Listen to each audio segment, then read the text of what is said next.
Nagsimula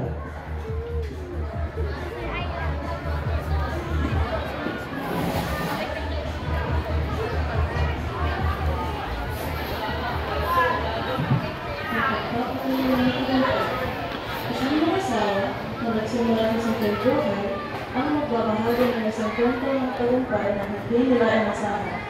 Isang kwento ng pag-asa, sipag, at mga aral na mula sa kanilang mga guro sa Karapak National High School na naging gabay nila sa bawat hakbang patungo sa tagumpay. Sa kabilang ng mga pagsubok, natutunan nila magtulungan at magsikap, at sa pagkakaroon ng kalabasa, nakita nila ang tunay na halaga ng bawat araw na ipinamana sa kanila ng kanilang mga guro.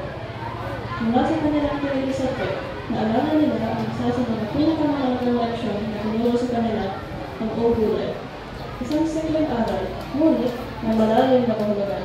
Tinuruan sila ng pagkakalo kung paano kang magtanim at mag-alaga ng mga gulay. Pati na rin ang paggamit ng mga sustansya tulad ng black earth at kain ng kalabaw bilang pataba na nagsilbing susi upang mapalago ang kanilang mga tanim. Hindi nila alam, ngunit ang mga simpleng aral na ito na magdadala sa kanila ng mas tagumpay sa mga harap. Ngunit, hindi lang sa pagtatanim ng gulay, natutunan ng mga asawa ang mga mahalagang buhay. Sa bawat tanim, may maganda mo rin dumarating. Naalala nila ang mga aral sa kanilang youth education na nagsabi na ang buhay ay ganot achieve.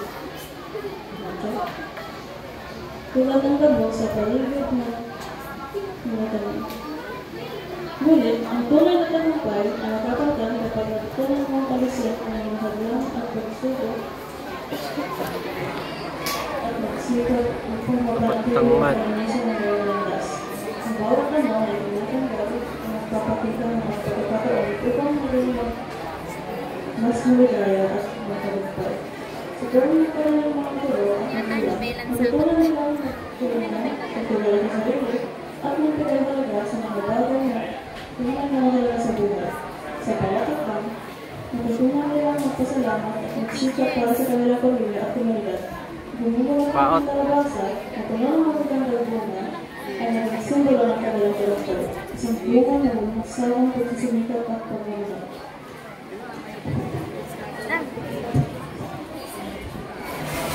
Ang kanilang po ay hindi natin sa sinagasawa, kundi pagkinali sa lahat ng ginawa at magulang at tulad ng pagsisipagabay sa bawat mag-aaral. Magpapasalamat sila sa kanilang mga guro sa Karapak National High School na nagtulog na bilang ng kaalaman, kundi patayin ang pagpapahalaga at magagamit nila sa buong buhay nila.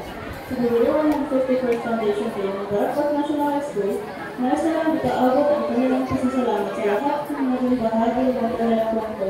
Inaaniwan nila ang lahat ng nakiisa at ang diwang ng tagumpay, sapagkat ang tagumpay nila ay tagumpay ng bawat isa, sa bawat pagsisimika, sa bawat hakbang at sa bawat sakripisyo. Patuloy na magbubuhay ang mga aral na tinutulong ng ating mga guro. Ang tagumpay ay hindi lamang para sa kanila, at ang tagumpay ng buong komunidad.